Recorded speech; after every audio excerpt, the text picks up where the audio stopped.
அன்புள்ள சகோதர சகோதரிகளே, உங்களுக்கு ஒரு நற்செய்தி.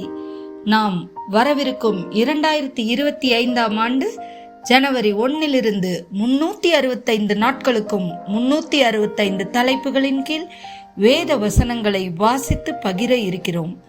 நீங்கள் இதை அனுதினமும் கேட்டு தியானித்து ஆசீர்வாதத்தை பெற்றுக்கொள்ளுமாறு கேட்டுக்கொள்கிறோம். அது மட்டுமல்ல, இதை சப்ஸ்கிரைப் செய்து உங்கள் நண்பர்களிடமும் பகிர்ந்து கொள்ளுமாறு அன்புடன் கேட்டுக்கொள்கிறோம். நன்றி.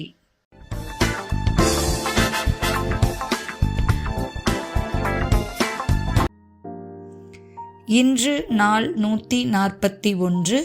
தலைப்பு மூடன். நீதிமொழிகள் 26 3-8 வரை. குதிரைக்கு சவுக்கும் கழுதைக்கு கடிவாளமும் மூடனுடைய முதுகுக்கு பிரம்பும் ஏற்றது. மூடனுக்கு அவன் மதியீனத்தின்படி மறு உத்தரவு கொடாதே, கொடுத்தால் நீயும் அவனைப் போலாவாய். மூடனுக்கு அவன் மதியீனத்தின்படி மறு உத்தரவு கொடு, கொடாவிட்டால் அவன் தன் பார்வைக்கு ஞானியாய் இருப்பான். மூடன் கையிலே செய்தி அனுப்புகிறவன் தன் கால்களையே தரித்து கொண்டு நஷ்டத்தை அடைகிறான்.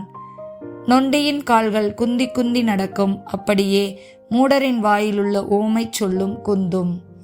மூடனுக்கு கனத்தை கொடுக்கிறவன் கவனியிலே கல்லை கட்டுகிறவன் போல் இருப்பான்.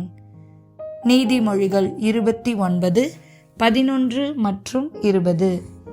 மூடன் தன் உள்ளத்தை எல்லாம் வெளிப்படுத்துகிறான், ஞானியோ அதை பின்னுக்கு அடக்கி வைக்கிறான். தன் வார்த்தைகளில் பதறுகிற மனுஷனை கண்டாயானால் அவனை நம்புவதை பார்க்கிலும் மூடனை நம்பலாம். லூக்கா 12:20. தேவனோ அவனை நோக்கி, மதிகேடனே, உன் ஆத்துமா உள்ளத்திலிருந்து இந்த ராத்திரியிலே எடுத்து கொள்ளப்படும், அப்பொழுது நீ சேகரித்தவைகள் யாருடையதாகும் என்றார். 1 கொரிந்தியர் 3:18. ஒவ்வொருவனும் தன்னைத்தானே வஞ்சியாதிருப்பானாக.